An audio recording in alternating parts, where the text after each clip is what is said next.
एका रिपोर्टनुसार 20 ते 25% इंजिनियर्स आहेत, त्यांना म्हणजे ते जॉब रेडीच नसतात, त्यांना माहितीच नसतं काय की जॉब मार्केट काय. तर हा गॅप का निर्माण होतोय की इंडस्ट्रीमध्ये वेगळं चाललेलं आहे, कंपनीजमध्ये वेगळं चाललेलं आहे, आणि आपलं जे एज्युकेशन सिस्टीम आहे त्याच्यामध्ये वेगळं चाललेलं आहे. हा गॅप कसा फील होणार?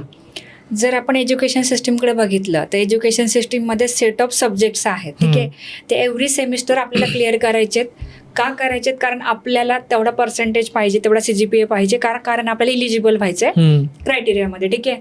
सो मुलांचं टार्गेट काय राहतं की मला त्या सब्जेक्टला चांगले मार्क पडले पाहिजे, थोडक्यात काय मला तो विषय निघाला पाहिजे. त्याच्यामुळे रात्रभर जागून इंजिनियर अभ्यास करतात, बरोबर.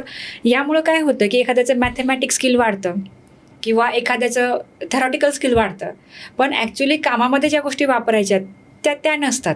त्याच्यामध्ये कदाचित मुलांचे पेशन्स किंवा त्यांचे एक थॉट प्रोसेस असेल तर ती एक वेळ कामाला येईल, पण जे इंडस्ट्रीत काम करायचे त्या कामामध्ये तुमचं टीम प्लेअर ॲक्टिव्हिटी चांगली पाहिजे, तुम्ही एक म्हणजे नाही का आपण ज्याला म्हणतो बेस्ट AI वापरला पाहिजे, किंवा तुमचं कोडिंग स्किल चांगलं पाहिजे, तुमचं प्रॉब्लेम सॉल्व्हिंग ॲटिट्यूड चांगलं पाहिजे.